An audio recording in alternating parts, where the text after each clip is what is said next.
Welcome into episode 428 of the Skate Podcast. I am Brian DeFelice, joined by Bridget Prue, and I'm also joined by Scott McLaughlin, who I want to give the microphone to right away because even though the Bruins lost to the Chicago Blackhawks 5-2 at the Garden, and there's plenty of Bruins coverage to get into, and we will do that in short order, I do want to give Scott his flowers. You'll notice if you're watching on YouTube, he's got his beautiful Boston University Terriers hat on. He's got a BU, I think it's a BU shirt, Scott, t-shirt. Yeah. Yep. And I think I saw you wearing drinking a drink with a coaster on it or something. Of Sid BU. There it is. Look at that. That's beautiful. So Made by one Bridget Prue. wow, very nice job, Bridget. Great job. Yeah, it took me hours. Great job. So Scott, inform the public on the latest happenings for the BU Terriers. Listen, one more game. I don't want to get too excited, but yeah, Terriers are going to the national championship game. Big 3-1 win over Penn State Thursday night in a game that ended up starting at 9:50 Eastern time because the first national semifinal went to double overtime.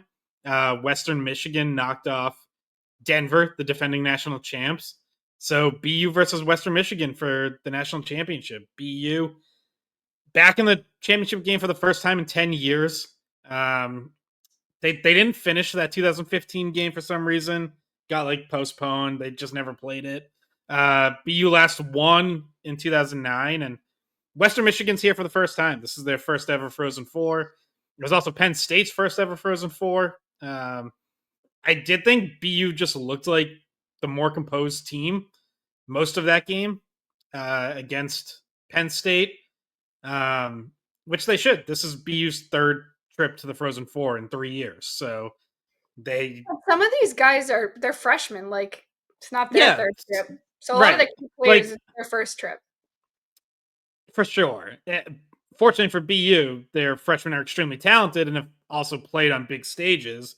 The winning goal ends up being Cole Hudson starting a rush in his own end and creating a 2-on-1 and setting up Cole Eiserman to finish. Those guys won gold at World Juniors. They've played in big games, even though they're freshmen. And you have a freshman goalie. Yeah. Well, yeah, Mikhail Yegorov he's the single biggest change for BU this season because they did not start this season very well. I remember I went to both games that they got when they got swept by Michigan back in, I think that was November. I went with you. Yeah, you were at one of them. I remember talking to people then. I was like, I don't think BU's even going to be an NCAA tournament team this year. They just looked so off and so discombobulated, disjointed. They weren't playing defense. They weren't getting goaltending. They were taking way too many penalties. Their penalty kill was bad. So it's just this really bad combination where you're like, yeah, okay, there's a lot of offensive skill, but this isn't a good team. And then, as has happened, I would say 3 years in a row now under Jay Pandolfo, they've figured it out in the second half, and they build towards becoming a more complete team as the season goes on. And then adding Yegorov over Christmas break and having him for the second half has been season changing. It's completely changed what this team's ceiling is and what kind of games they can play and win. Because their last 2 wins in the NCAA tournament have been much more tight checking games against Cornell and then Penn State. And those are games this BU team would not have won 3 or 4 months ago.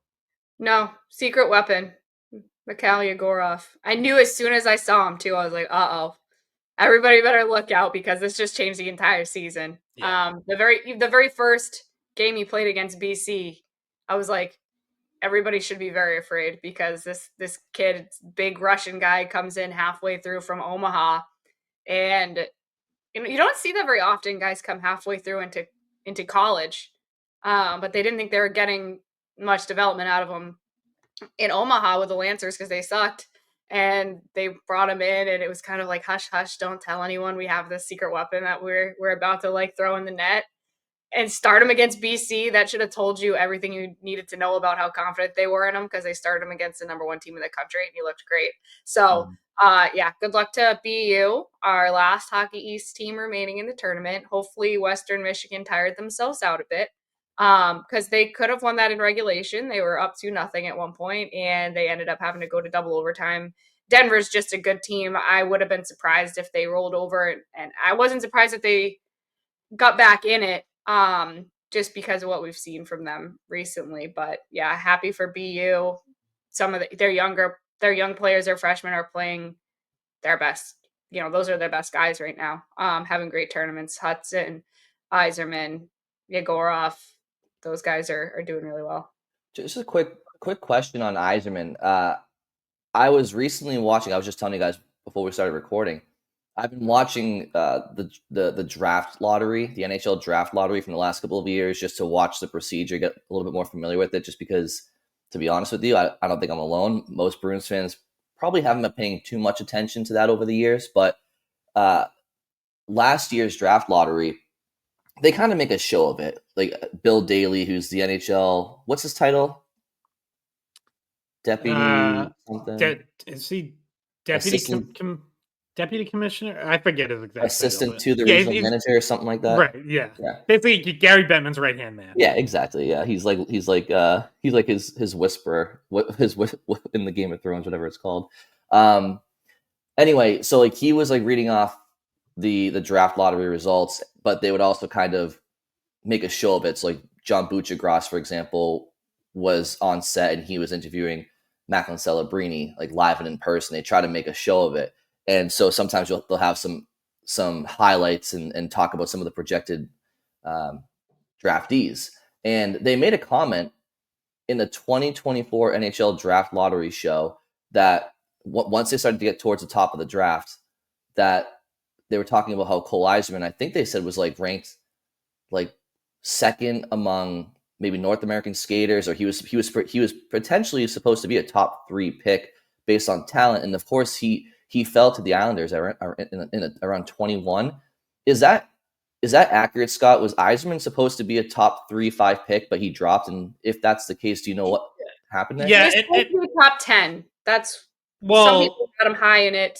At one point, I think he was above 5, but then I kept hearing top 10, and then he really did fall. Well, if you go back further, going into last season, the debate was who's going to be number 1, Celebrini or Yzerman. So he started there, and then he really dropped throughout last season because, and this is still an issue that he's going to have to keep working on. He doesn't play a well-rounded game. It's very offense. He does bring some physicality too. There's more than just the shooting, but playmaking has lacked, defense has lacked. So I think people just started seeing flaws in his game and in my opinion, focusing on them a little too much. Yeah. Which is why he ended up falling further than he should have. He's at 21, he's gonna look really good. Last year also ended up being, as that last season went on, it ended up being a deeper draft than I think people initially thought. He wasn't Zeev Buyam, who just played 51 minutes for Denver in that double overtime game in the Hobey Baker finals. He dropped to 12, and that was another guy who everyone thought was going to go top 5. So it just ended up being a draft that had more depth than people thought, and there was a little more uncertainty around some guys, and I think teams just saw different things. So yeah, I still think Yzerman fell way too far, and I think there's teams that are going to regret not taking him. But yeah, that's kind of what it happened over a longer period of time than just the month leading up to the draft, though. Yeah, it's crazy to me. He's the leading scorer all time for the U.S. National Development Program. And there's been so many good players that have played. That's essentially the breeding ground for the best American players that enter the NHL, and he has the goal record for them. And that's because this man loves to score and knows how to score and has an awesome one-timer. And his brain is just thinking pucks on net constantly. That just was probably the only thought going on in there sometimes. But I've been impressed with him. I'm shocked after watching his season that he fell that far. because he's got a talent, and if you can just teach him some of the other basics about, you know, a little bit more of a 200-foot game, then you got a great player. So yeah, I'm impressed with them. And I really do think Jay Pandolfo is a great developer of younger players, and just how he even talks to us about them. And I can tell what their relationship is and how patient he is with some guys that, and young kids like freshmen, they make the same mistakes like over and over and over again. And if you're a coach like that, you have to be super patient, get the message through, hope that some of your older guys can help get the message through. And I just think Pandolfo has been a really good coach to, like, for development for younger guys. And you see that when young guys get to the NHL. Look at Lane Hudson, what he's doing this year. I mean, he came up through that system and he's having an amazing year with Montreal. And he's like quickly become like everyone's favorite there. When we were in Montreal, everyone's talking about him and being like, "Oh, he's awesome. He's the best." Like he's living it up there. Congrats to him. And now I'm sure watching his two brothers play at BU last night, and also he'll be tuning in Saturday, I assume. I don't know if they have a game Saturday, but yeah, I mean, Hudson and Celebrini are going to be 1-2 for the Calder Trophy this year for Rookie of the Year, and like, which also again just kind of adds to, I guess, like my surprise at BU being in the national championship games. Like those guys were both on the team last year. They lost them. Now you have like the cheat card of you just replace Lane Hudson with Cole Hudson, and it's like, oh, he's just as good. That's insane. But you know, obviously, like you lose Celebrini, there's no direct replacement there. So yeah, you know, definitely a testament to Pandolfo. yeah, and maybe we circle back to him in this conversation in the off season during the coaching search. So there's certainly connections to the Bruins, and we'll move on to that now. So I'll go to my opening shift, and this also has to do with young players and what the Bruins are going to do to develop their young players and look forward to the future. And Don Sweeney came on NASN in the second intermission and talked about a few different topics that we can get to, but I want to specifically focus on some of the things he said and some of the things we've seen in the development of some of the younger players. And he mentioned that Fraser Mitten, when they acquired him for Brendan Carlo from Toronto, they knew they wanted to throw him in Providence first, get him adjusted to the system, have his confidence build a little bit, but then transition him to Boston. And part of what they wanted to do was get him in contact with Pastrnak as much as possible to, you know, use him as a sounding board. And Scott and I know, because, you know, we're in the locker rooms after the game, they put Fraser Mitten directly next to David Pastrnak. And Sweeney was asked about, you know, we've heard Fraser Mitten has some leadership qualities, and he was like, yes, we've heard that. We want to see. So I think it's a great thing that, and a great sign that they're putting him next to one of the leaders on the team. And we also heard Sweeney say, and actually Pastrnak said it after the game as well, like we're getting an extended look at what players that could be part of the future of the team. And talking about Fabian Lysell, talking about Fraser Mitten, and now they called up Riley Duran as well for his first NHL game. And we'll get your thoughts on him too, but it's definitely over in April, let's say, a little bit longer for some people, but in April, there's a concerted effort to really find out what you have and give guys essentially a very early tryout for next season.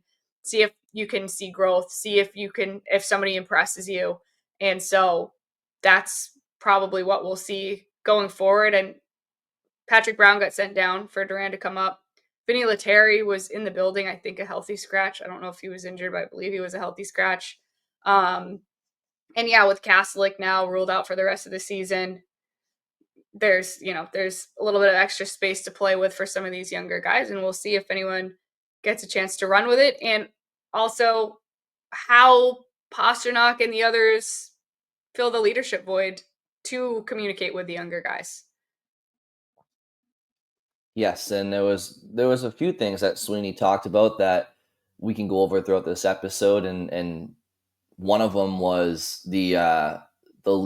not taking for granted that leadership and culture in that room is just going to exist because of, you know, players past and eras past, that Yeah, because it These, always has. Like it yeah, doesn't just yeah, show up every time. yeah. These current players have to recreate that culture essentially, and that starts with Pastrnak and McAvoy going forward. So a lot to talk about there. If we're talking about growth and development of a young player, that'll lead into my opening shift. And I mentioned this to you guys, if I think it may have been 2 episodes ago. I kind of teased it, which was Mason Lohrei's development, especially on the defensive side of the game, where as a defenseman, you have to play to a certain level. And we all know his offensive upside, his offensive potential, but defensively, he has been a major problem. Now, of course, he's been a lot major liability defensively. And of course, when you're down McAvoy and you're down Hampus Lindholm since November, he's going to be overexposed, right? So, are a lot of his poor defensive metrics due to overexposure? In part, yes, but that is not an excuse. And Scott wrote a very detailed article about Mason Lohrei's defensive struggles following last night's game against the Blackhawks, where I believe he was a -4. And I'm just going to highlight a couple of the numbers from Scott's article, which are this. Mason Lohrei, following last night's game, is now an NHL league worst -43 on the season. And Scott, in his own words, can go over his disclaimer because plus minus is it doesn't tell the entire story because of shorthanded goals against, extra attackers, stuff like that. So Scott also included his plus minus at 5-on-5, which is a more telling stat, and he's a -21. There are other numbers in Scott's article. I don't want to go over that too much because he probably knows off the top of his head. But basically, Lohrei's defensive development going forward isn't just a story for the Bruins. It's a must. You cannot be this much of a liability defensively. You just can't. And let's be honest, like there are certain defensemen in the NHL who have the ability to put up point per game numbers at the National Hockey League level and beyond, like a Cale Makar or Quinn Hughes or whatever. Let's not pretend like Mason Lohrei's offensive upside is that tier, right? So if you're going to be a 40, maybe 50 point defenseman, maybe 60 point, if all goes well in your career, that's wonderful. But you cannot A be Cole this. Hudson. I Yeah, mean, a Lane Hudson, I should say. And then yeah, Cole. yeah. So essentially, Lohrei's offensive upside is great, but defensively, he has to round out. And honestly, guys, I hope it happens, and I hope that being protected in the lineup more next year, properly slotted, helps. But I'm not totally confident he'll ever improve to the level that they need him to defensively. It's something to watch. Yeah, and that's like it really comes down to like what is his role going to be? Because yeah, we all agree he's probably being thrown into a tougher role than he should be in right now because Charlie McAvoy and Hampus Lindholm are out. But it's like, okay, so when those guys are back next year, if Mason Lohrei does not improve defensively, then his role is sheltered third pairing defenseman who gets thrown out in offensive situations, faces third and fourth lines, gets power play time. Now, there's value in that. That's very far from a useless player. Like, there's value there. But I think we all agree like that we shouldn't be settling for that as Mason Lohrei's endgame. Like, there should be upside for him to be a legit top 4 defenseman. I still think there is, but this is going to be like a critical offseason for him to make those improvements to get there, because what you really want, what would really be ideal, is he's Charlie McAvoy's partner long term. Because when those two have been together, there's been some encouraging signs. Like we've seen signs that can work. Even this season, like I had in the article, it's like 200 something minutes together. Those two at 5-5. Bruins are +5. They're over 50% in expected goal share. Like, that's encouraging. But it's not going to work long term if he can't defend well enough to handle that kind of role, because we know Charlie McAvoy's playing every situation. He's not just going to be a sheltered offensive guy. So if you're going to be the partner next to him, you've got to be able to handle different situations. So, yeah, I mean, the disclaimer on the plus minus is, as you said, Brian, like it's just that it tells a story, but often not the story people think it does. Like every time I tweet out like 5-on-5 plus minus, and it's for some guys really different than just regular plus minus, I get responses from people who are like, how is that possible? Who like legitimately don't understand that. And I don't even blame them, because I think plus minus gets presented as, hey, it's like it gets presented as like a 5-on-5 stat, and it's not. There's shorthanded goals and empty netters and 4-on-4 and 3-on-3 overtime. Like it's all in there. So it ends up being more like, which is why I like using 5-on-5, because I'm like, that tells a very clear story. Like you don't need any further explanation. That's just 5-on-5, goals for, goals against. That's it. So that's why I like using that. It just levels the playing field more. Which should be like, that should be the one that shows up on like the mains, like on the NHL site, and then you can go. I've been arguing that for years, and I don't think I'm getting anywhere. But no, I mean it looks really bad when you look at total, right? Like there's been years where there's been guys like Zdeno Chara and I like Boychuk and just some of their good defensemen where they're like way up in the plus, and you're like, wow, plus 40, that's crazy. And then I mean, like Hampus Lindholm and Brandon Carlo, the record-setting year 2 seasons ago, were both like plus 50. Yeah, and then it's okay. This year, one of your defensemen is minus what's minus 44? Is that what you 43. said? 43. Yeah, I mean it certainly looks really bad. And they show it on the jumbotron before the game, like during warmups. They'll show players and they'll show their stat lines, and it'll be like 2 goals, minus 43, and it's just this season. It doesn't look great. I should also say, Scott, if you, I assume you did, if you went through and did this exercise, like major stick taps for you. But Scott posted all of the Bruins players 5-on-5 plus minus on Twitter the other day, so you can see all of the active players and see if there's any surprises. It was before the game, right? Before the most recent game, but either way, it gives you an idea of like Geeky and Pastrnak are at the top, not surprisingly, plus 15 and plus 14. And then you look down. I think maybe people would be surprised by Nikita Zadorov plus 5, Elias Lindholm plus 6. Like these are guys that are at the next tier. And then like Pavel Zacha is a plus. Him and McAvoy are both plus 4, and Hampus Lindholm, obviously smaller sample size for him. But then you start getting down into the minus, and you're like, all right, well, the bottom is Beecher, Peak, and Lohrei. And I think like maybe the Beecher stuff went under the radar because like you're not thinking about like fourth line guys being out there necessarily for 5-on-5 goals against. And then Peak is minus 16 and Lohrei is minus 18. So that's, 2 of your defensemen that are both pretty heavy in the minus in 5. Yeah, and now after Thursday night, Lohrei's minus 21. So add another minus 3 on top of that. So yeah, I just retweeted that from the Skate Pod account. So if you want to go to at the Skate Pod on Twitter, it'll be right near the top, so you don't have to scroll through my whole feed.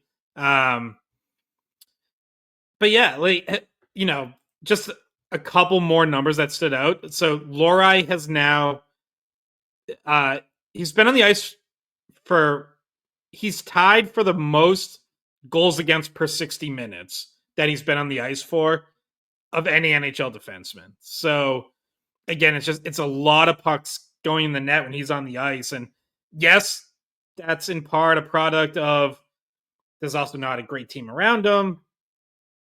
Bruins haven't gotten great goaltending this season. So like that all factors in, but I think we see like even just strip the numbers out of it. I think we can all see with the eye test, like he's struggling in his own zone. I mean, you look at some of the, or even just decision making anywhere on the ice. Like you look at some of those goals he was out for Thursday. Like the one that stands out, I think it was the second one where he gives Sam Renzel too much space on his zone entry. Doesn't, even though he has a forward coming back checking, he doesn't step up to challenge him. So it's an easy zone entry. And then as he sags off, it's his job to pick up the guy at the net front. And that ends up being the guy who scores on a rebound because Lohrei, A, doesn't locate the puck to clear it away, and B, doesn't tie up a stick to prevent the rebound goal. So those are like, and that just happens too often. Like there's just a lot of goals against where it's like he's right there at the net around the crease, and he just didn't tie something up. Like he didn't get body position, he didn't tie up a stick, he didn't get the puck. And it's like, you got to do one of those. Like you can't. It just looks so bad when you've lost the battle, and it's like, okay, well, he was standing there, and what did he do? Like, what did he try to do? And that's just, it's a compete thing. Like, yes, there's some skill and technique to defending the front of the net, absolutely, but so much of it is just, do you want to get that puck out of there more than the other guy wants to put it in the back of the net? Is like what a lot of it comes down to. And too often he just gets out muscled by guys. And like he's 6'5". Like it shouldn't happen as often as it does. And that's where like whether it's physically getting stronger or somehow just like drilling it in that, hey, you just gotta win more battles. Like however you do it, whatever you have to like dig down and find inside yourself, like you just need to win more battles, period. I think what the eye test shows you is more so than that, because a lot of that happens really quickly out in front of the net, and then you go back, you see it. What you see in real time a lot of the times is those egregious turnovers. Like, there are some really bad ones. Decision making, trying to transition the puck out of your own end, and you turn it over at the blue line, you can't get it out, or even there's been times on the power play where he like hesitates at the blue line, gives the puck up, and then there's a shorthanded breakaway that they get scored on. Or there's certainly many times this season I mean, the empty netter last night is he makes a soft pass trying to get it back to Pastrnak, and it gets easily picked off, taken the other way, game over.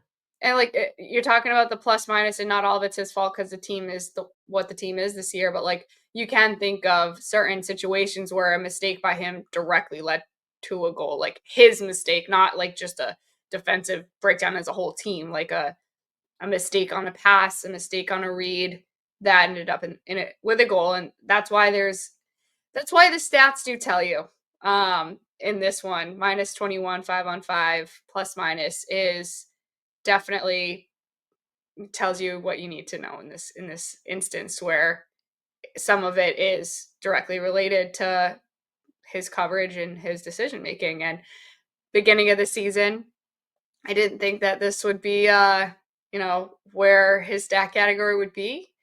Thought we would see more growth on the defensive side, just because we knew that's where his game needed to pick up. And certainly there's still a long way to go. Yep. So my ultimate fear is when Scott talks about getting stronger and the compete is, it would be great if Lohrei could get stronger, but and learn technique.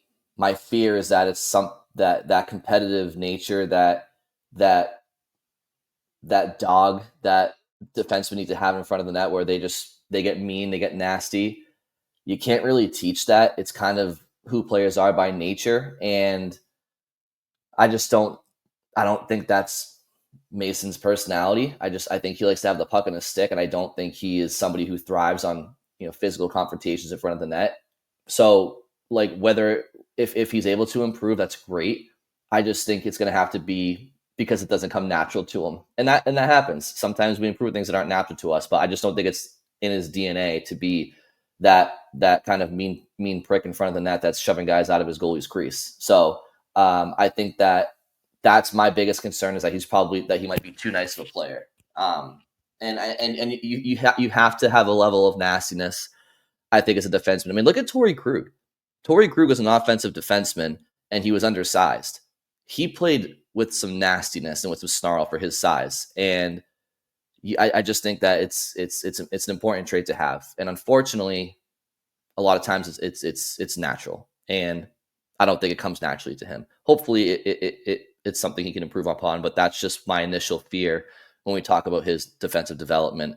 So yeah, like, can he learn better techniques with gap control, stick positioning, angling? Sure, those things, that's less what one's personality dictates. But in front of the net, he's going to have to get a little bit meaner, I think, and just honestly in one-on-one battles, like that compete level. So it's not that he's not trying hard in those situations. It's just that some guys, they just, it's just when they're competing, they kind of see red, and they just, and I just think that's my biggest question mark for him. So get him some more FaceTime with Nikita Zadorov. Somebody that could rub off on him in that way a little bit. Or like, then if it's not going to be that, and I agree with you, like, there's only so much someone can just like add that to their game, then it is improve the technique. Like, okay, then be better at lifting a stick when the rebound's right there, or just whacking the puck away to the corner, like, or just getting position. I mean, Brandon Carlo wasn't the meanest defender either, but I know people like to pick on Brandon Carlo, but like, generally, by and large, he was good at getting position and like not letting guys get inside him. So, Brandon Carlo didn't really defend through being super mean. He defended through positioning and technique, and for the most part was really good at it, and still is. So, like, if he learns that, then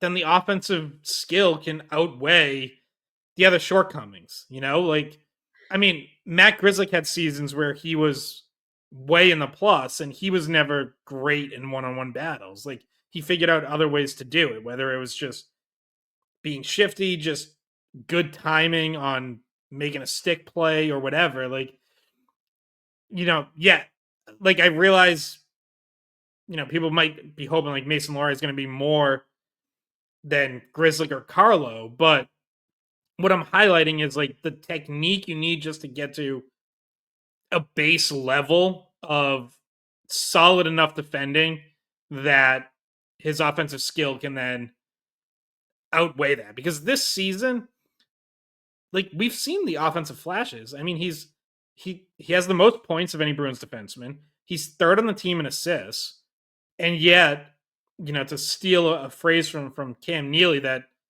people hated, but is ultimately the name of the game, he has not outscored his mistakes. Like, we just went through all the minuses, and it's like, yeah, that's what people mean when they say that. Like, yeah, Mason Lohrei has contributed offensively, but he's taken more off the board defensively. And you have to at least find a way to level that equation. And then obviously, in a perfect world, you're building way to the positive, and whatever defensive deficiencies you have are not even coming close to matching what you contribute offensively. And it's even a concern on the power play, because we had the conversation even when McAvoy was healthy. Is Mason Lohrei a better option on the number one power play unit? Well, obviously with McAvoy out, it's been Lohrei doing it just by default because he's got that offensive mind. But you even see plays on the power play get killed because of a turnover by him, shorthanded goal, or like, sometimes he looks good on the power play and sometimes he turns things over on the power play that kills your own possession, or when it's really at its worst, leads to a shorthanded breakaway or goal. So not only does it apply to the 5-on-5 stuff, but even when you're supposed to be in a purely offensive situation on the power play, it still happens. Yeah, and I still think he's going to be a better power play quarterback than McAvoy if he's not already. Obviously, the power play still. What I'm saying is, like, does the mistakes he make on the power play like account for the extra ability to move the puck? Like, I think we're still probably trying to find more of a an equilibrium there as well. For sure. I guess like I'm less concerned there. Like I think that is something that he can do and have that be a strength of his game. That there's work to do, but like my bigger picture concerns of like what I really need him to focus on this offseason is more about stuff in his own zone at 5-on-5. I would agree. I would agree with that. So something to follow. So guys, I wanted to bring up something about David Pastrnak, if you don't mind, real quick. And again, we give him his flowers a lot on this show, especially with how good he's been this year and on this team. And we've talked about how he's hit the 100-point mark for 3 straight years, 40-plus gap on the second leading scorer. But that's relative compared to the Bruins roster. And, you know, I was doing some research yesterday, and right now David Pastrnak is 4th in the league in NHL scoring. And Pastrnak has 102 points. Marner has 97 points. He's 5th. Then you have Kyle Connor at 6th, who has 94 points. So unless Kyle Connor or Connor McDavid, who has 93 points, somehow surpassed Pastrnak in these last couple of games, he's going to finish top 5 in scoring this year. This would be the 4th time in the last 6 seasons that David Pastrnak has finished top 5 in the NHL in scoring. The only other 3 players to accomplish that or better is Nathan MacKinnon, who also has 4 top 5 finishes in the last 6 years. Again, we're talking over the same stretch of time. And then McDavid and Draisaitl, 5 top 5 finishes in the last 6 years. Just the company that Pastrnak is in, when you look at it like that, it really is impressive, because now you're talking about his league standing. He has been a consistent top 5 scorer in the NHL for the last half decade plus now. Yeah, I mean, no matter how you slice it, he's one of the 5 best. He's certainly one of the 5 best offensive players in the world, and I think you can absolutely make the case he's just one of the 5 best players, period. And this season adds to that, what he's been able to do. So, yeah, it's remarkable year-to-year consistency. And I mean, he's a superstar, like, which is why it's no one's doing it right now. I think the people who try to trade him every year, like, have gone eerily quiet because they see that, like, oh shit, like, he's actually still bringing it even on a bad team. But it's why, like, that conversation's always been insane to me. It's like, you don't trade a top 5 player in the world and get better. Like, it's insane. Like, this is you build around this, you add to it. And did you hear the other day when in the post game right after Pastrnak got his 100th point, someone asked the question to Elias Lindholm, where would you guys be without Pastrnak? Oh, yeah. And like, he just starts laughing because, like, yeah, where the hell would you be without Pastrnak? Like, it's not a good question, because I think everybody knows the answer is you'd be, you'd have the worst record in the league. You'd be competing for you'd have the first overall pick. You wouldn't be an NHL. You would not be anywhere near an NHL team without David Pastrnak and what he's been able to do, and all of the goals he's factored in on this season, which we've went over, is almost 50% of the goals that they've scored. So that question I was like, oh my goodness, no, like, we all know where they would be without Pastrnak. They would just be the literal worst team with no hope at all for bouncing back in the future, because he has done so much. And that's why the response was basically just chuckling and like, yeah, I don't know. Well, and this also leads me to, like, this is why you have to try to retool as quickly as possible, because there's no guarantee that you have, like, 5, 6, 7 more years of Pastrnak at this level. Like, he's probably still going to be really good 6, 7 years from now, but he's a top 5 player in the world right now in his absolute prime. And you really want to put yourself in position to take advantage of that. Like, it's gonna suck so much if they're just down and kind of middling for the next 3 to 4 years, and Pastrnak every year is still a top 5 scorer and putting up 100+ points. And then, like, he starts to decline, and you're going to be like, shit, we really wasted his best years, didn't we? Damn. Like, imagine if we had a good team around him when he was at that level. Which is why you owe it to yourselves, you owe it to him to try to get this back on track as quickly as possible. And I'm not saying, like, yeah, obviously you still have to make good decisions. Like, you can't just go throw money at, you know, whatever and like make these absurd trades and start giving away your first round picks again this summer. But yeah, like there has to be some urgency to get this right quickly and not waste like the next 4 years of Pastrnak being this good.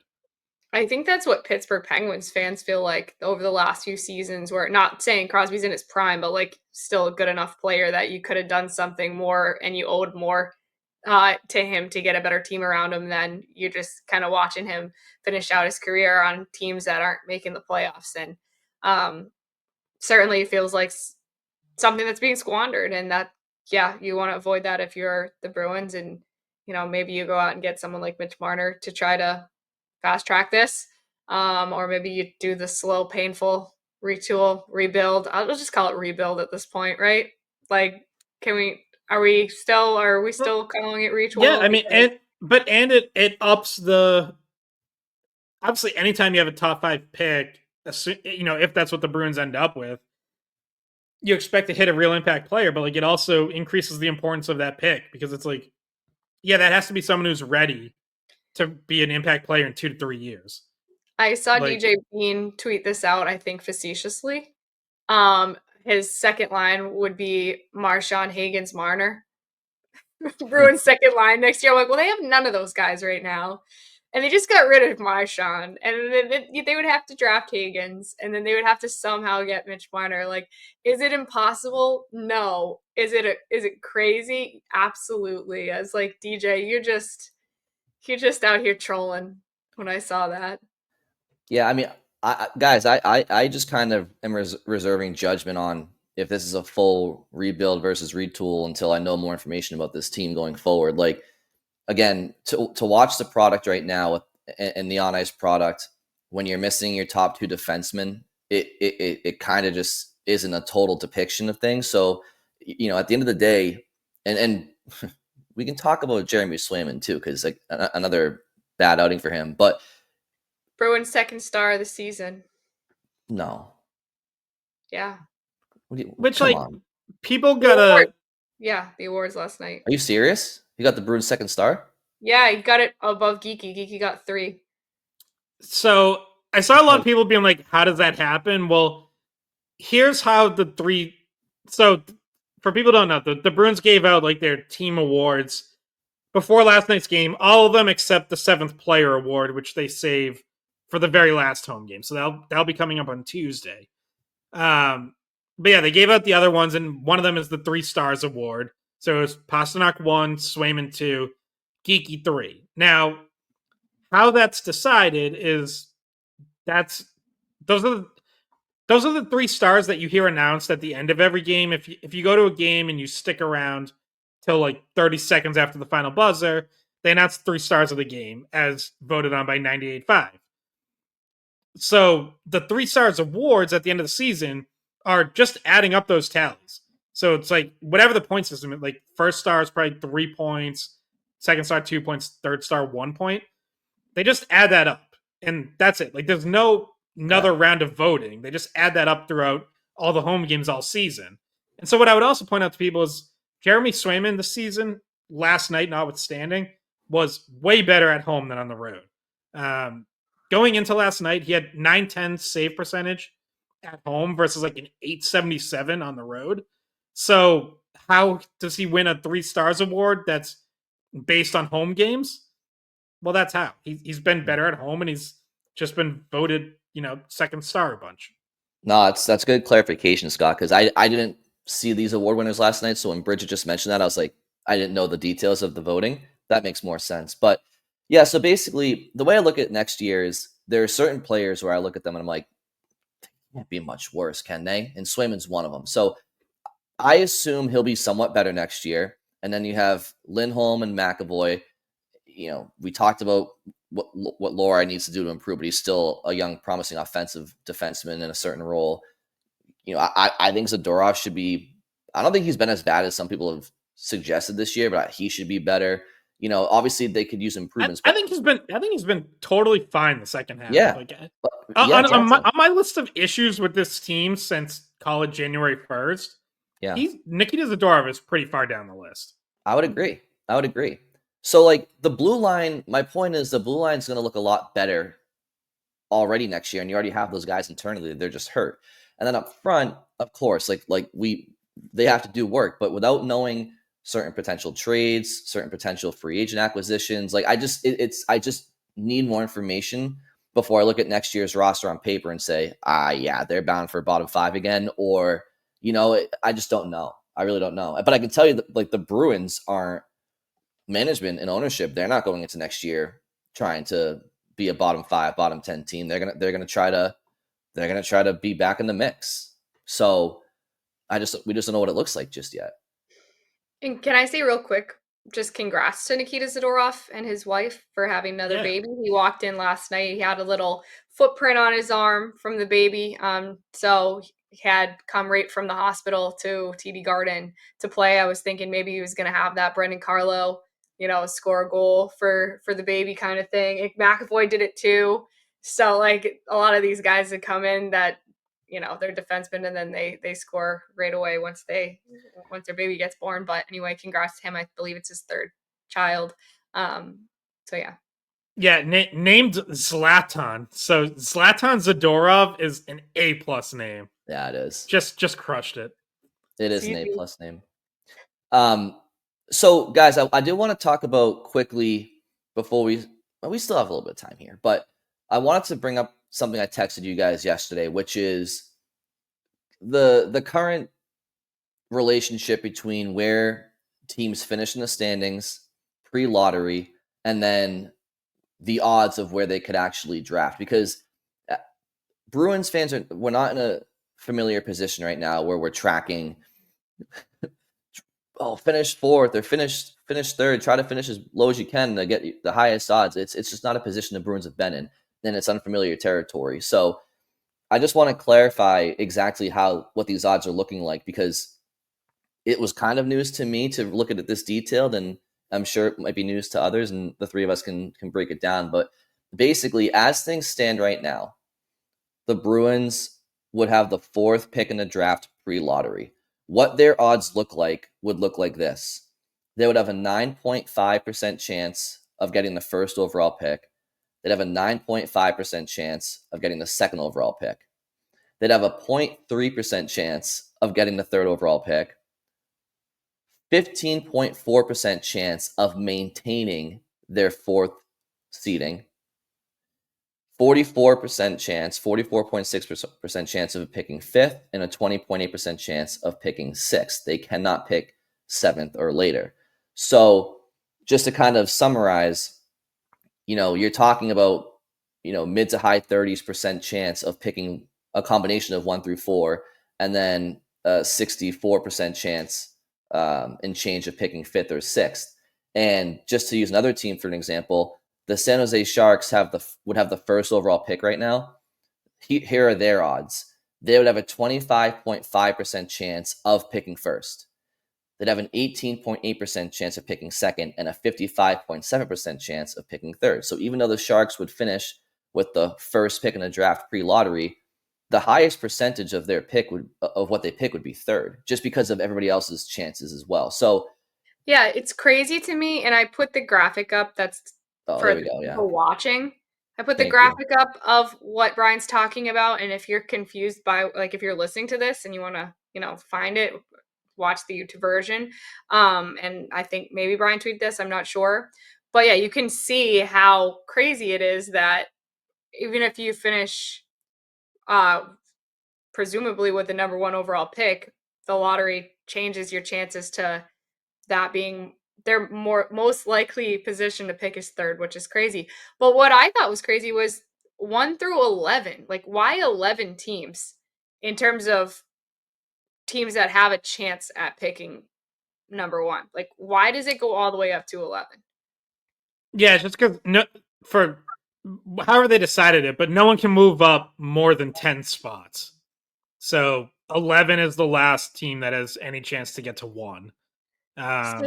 So yeah, like that'd be insane if a team that's like bubble or playoff like can jump into one of those top picks. And then to me, what is interesting and what sounds good when you hear it until you realize that the back end is as high a percentage as it is like if you hear, oh, the Bruins have a 19% chance of picking 1 or 2, you're like, I like that. Like that, those odds don't sound bad, do they?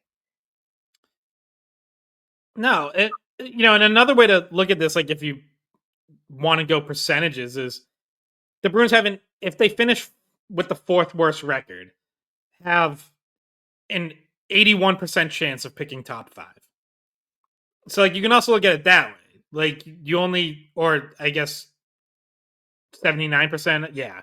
So 79% chance of picking top 5, 21% chance of dropping to 6. So yeah, I think finishing in the bottom 4 there is important, because I really do think like that top 5 pick is where you want to be to guarantee yourself one of the top centers. You might get one at 6 because Porter Martone, the top winger in the draft, may very well go top 5, so that he might break up the run on centers that's going to happen after Matthew Schaefer.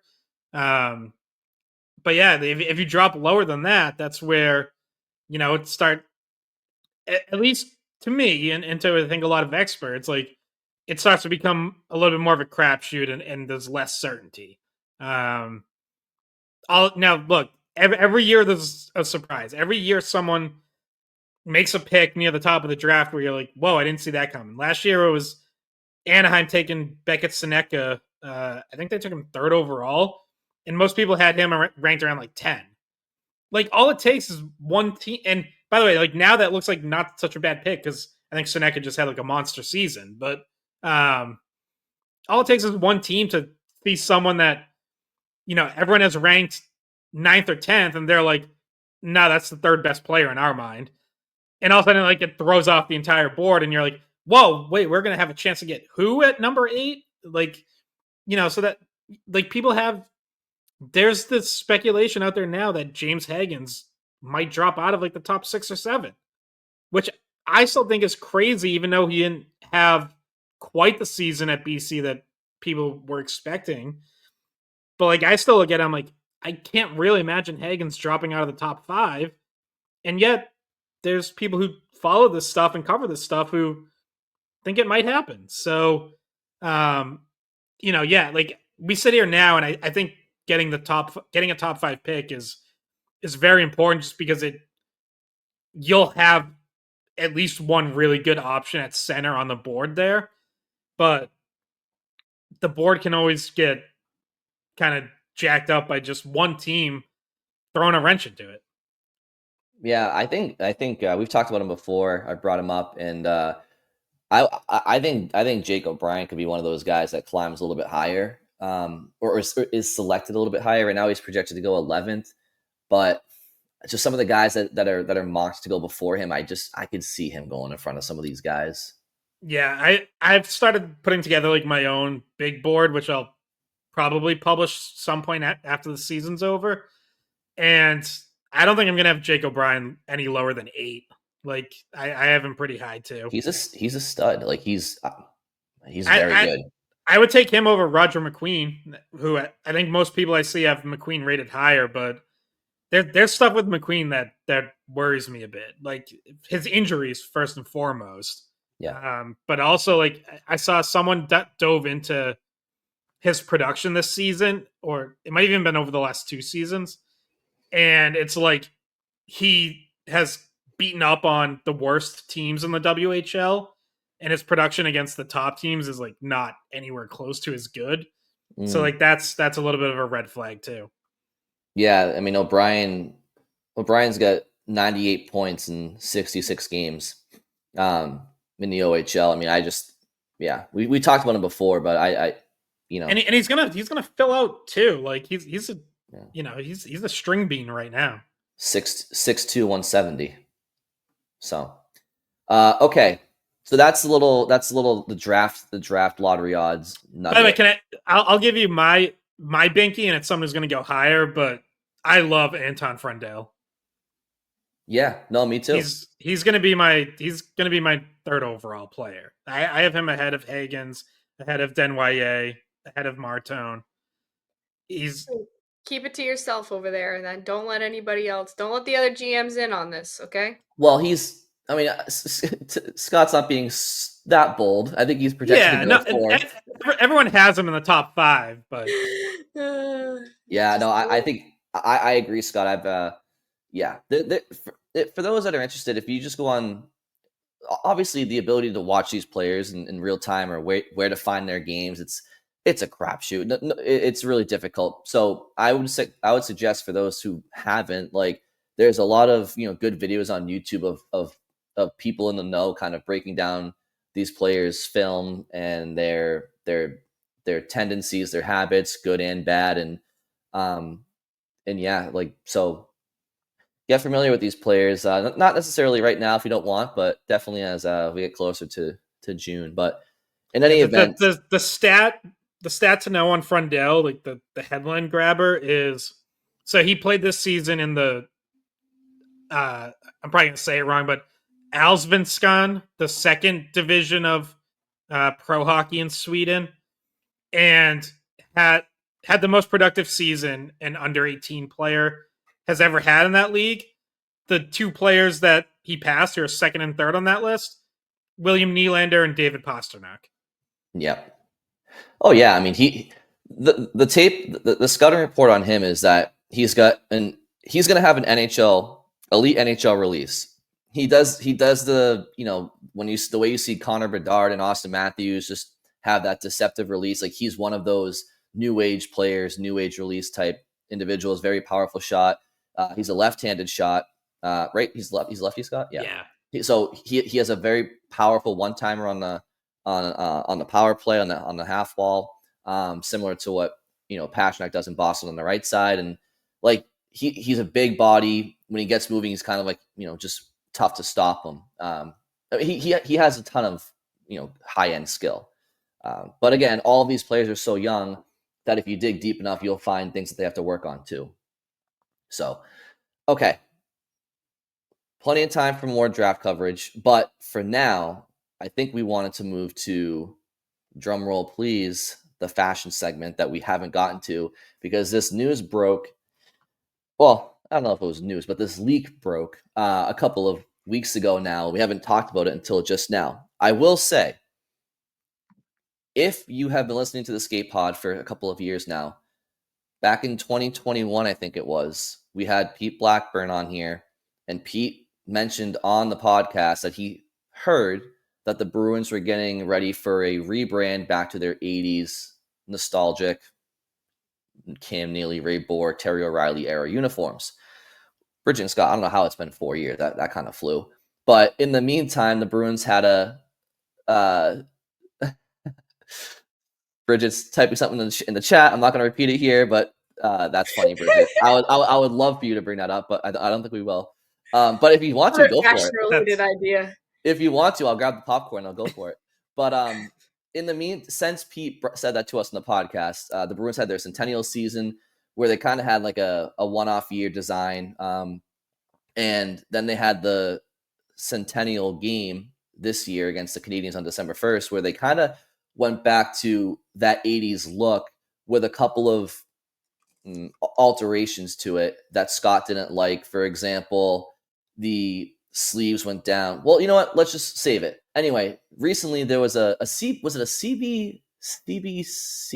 Yeah, it was a CBC report up in Canada on the idea of the report was the effect of the tariffs on jersey manufacturing in Canada, because they're all NHL jerseys are made at the same factory in Montreal or just outside Montreal. So it was a story about that. But then within the segment, obviously some eagle-eyed viewers picked up on, that's not the Bruins jersey that they wear right now. And if you're watching on YouTube, you can see what this report picked up, just showed very clearly on national TV in Canada, and then went viral as people picked it up.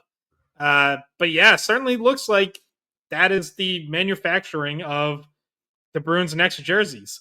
Obviously, nothing confirmed, and we don't know if or when there will be an official announcement. But the Bruins Twitter account did respond because it was on April Fool's Day, and they like quote tweeted and just teased people like April Fool's ? Yeah. I don't think it is April Fool's though. That's a little comedic attempt at some damage control. Yeah, it is funny. And I mean, everything that happened on April Fool's Day, I was like, I'm not even gonna read into this. Like it's like a day, it's just like a wasted day on Twitter because it's like, oh, who the hell is lying to me today? But this one was, out of their control. And I do believe it aired like a few days before and then like made its way to Twitter on April Fool's Day. I mean, there's like a 90-something% chance that this was just a leak and this is what we're seeing next year. It's 100% chance. Try telling the poor lady who's been sewing those jerseys for 3 hours that it's an April Fool's joke. She was like, God damn it, my hands are tired. No, these are legit. Now, what I will say is, first of all, amazing. Like the few for those again that aren't looking at YouTube, it essentially is 95+% of what the Ray Bourque, Cam Neely, Terry O'Reilly era jerseys were the Bruins wore from the late 70s through the mid 90s. Happy Gilmore. Exactly. Happy Gilmore. Now all the legends. What I would say is omitted. Exactly, Scott. Also, Happy Gilmore 2 is coming out this summer on Netflix. So interesting. But they're gonna coincide the releases. Yeah. Well, actually, so there's a Twitter account called Aesthetics, and very, very great account. Does all things uniforms. Very official account, and is plugged in. And they said that they expect an unveiling some point over the summer. So what I would say is that what these jerseys omit that the Cam Neely, Ray Bourque era jerseys had was that it appears that there's no yellow on the collar. It's just black. And then the beloved meth bear is not on the shoulder. It's more of a modern bear that says Bruins on the inside. Kind of similar to like what they've had, but close to what they've had. The Centennial Bear logo. Yeah. There you go, Bridget. That's exactly what that is. So those are the differences from the 80s. And the differences from the Centennial game that they wore earlier this year is that they corrected the few things that Scott didn't like, which was the yellow went all the way down to the cuffs on the sleeves. And now that's gone. It's that yellow cuff is gone. So it's what Scott wanted. And then the collar's a little bit different too. Yeah. And there's no patch in the chest. Yeah. I appreciate that they listened to me and they took my feedback into account. Yeah, assuming these are them, and we all think they are, like, yeah, this is a 9.8 out of 10. This is the Meth Bear would put it 10 out of 10. That would be the perfect score, but these are still, these are so good. Yeah. These are absolute fire. We can't see the font. We can't see the lettering, so we don't know what that is. I hope they did. I'm going to say correct, because that was another issue I had. Like, right. The nameplate on the Centennial game jerseys looked more like the Penguins nameplates. So just throw some white trim on there, and that's all set. Yeah, and we don't know what the backs look like. That wasn't in the leak. We don't know what the bottoms, like what the bottoms are. So that also factors in. What are the socks? Yeah. The socks. Yellow socks? It better be yellow socks, or for that Centennial game, they kind of wore like a hybrid where like half the sock was yellow and then like the knees were black from the knees down. But like something like that, like I would prefer over the black socks, but give us the yellow socks. Like I want them to go full on back. And I'm as, yes, we don't know what the socks look like. We don't know what the pants look like, but I am as big of a jersey uniform perfectionist nerd as you, whatever you want to call me out there. Yeah, and I think your next job is going to be with aesthetics. I thought you already ran that account, so. Well, that was supposed to be my alias, but thanks for blowing my cover. Sorry. And what Scott said is exactly right. Like they couldn't be any better outside of the meth bear on the shoulder. I would love that. Just got to see what the socks look like, but I can't wait to see what they look like in white as well. They're gonna look fresh. So the team might suck next year. Oh yeah, the team might suck next year. But well, you know my answer to that, Bridget. Obviously, Murat Husnudinov. I get 92 on the back of there. And while we're on Murat, and I gotta shut up Bricktop06 on Twitter because the Murat koozies that I said last episode, he mentioned to me on Twitter, and my squirrel brain just forgot to even give him a shout out. How sneaky of me. But well, here's the thing: is I got you. I know how to make them. I know how to make koozies. Oh, well, okay. Scott's drink right now. All right, I'll get Bricktop's email, and the three of us will we'll meet. Yeah, can make them. There we go. Yeah. So the jerseys, I'm looking forward to it. They might suck on the ice next year, but they're gonna look good doing it. I don't want to say that's all that matters, but hey, small victories right now. So we'll see. Anything else from you guys on the uniforms or anything else? Go BU. Yeah, go Terriers. Even though Scott has been, not kind to me about my team this year or anyone else's. He wasn't nice to our producer of Sunday Skate, Jacob Lassner, either. I don't even think about your team. Oof. That's all right. You guys don't acknowledge my team is. You guys don't even acknowledge that my team is Hockey East, so I'm even below you guys. Ryan, I texted you when I was broadcasting. You did. Go Mac. I guess the last thing to say is Sunday Skate's our last Sunday Skate this weekend, unfortunately, because it would have been the following weekend, but it's Easter, which I'm totally fine with doing it on Easter, but I'm guessing, maybe we don't have a producer or something, but because it's Easter morning. Also, maybe everyone's at church and won't be listening. And also, like, the season's over, and I think so. Unfortunately, there's not a great demand for Bruins talk on once the season wraps up, at least until we get closer to the draft. So people should tune in though. Sunday 9 to 11 a.m. Call Hopefully, I'll be in a good mood because BU just won the national championship. Oh no, you'll be hungover as hell.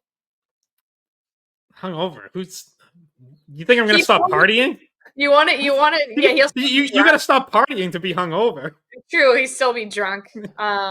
That's God. He told me, hey, if BU wins the national championship, I'm just gonna do my own bar crawl down Kenmore or whatever the hell you said. And no, there's gonna be a bunch of us.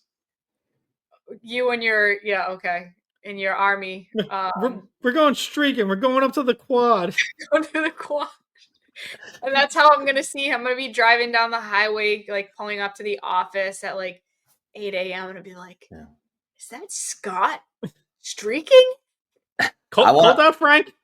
I want to see a picture of you guys in the studio. I want to see Scott in a nice red and white BU Letterman jacket and maybe a nice pair of jeans. I don't know, maybe something like that. So that would be great.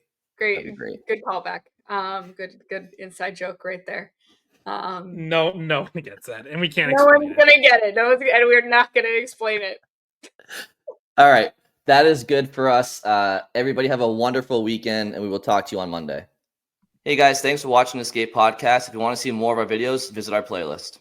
Not in front of a screen? You can listen to us on Spotify, Apple Podcasts, or wherever you get your podcasts. Don't forget to follow us on social media. And if you enjoyed this video, please don't forget to give us a thumbs up, subscribe to our channel, and leave a comment.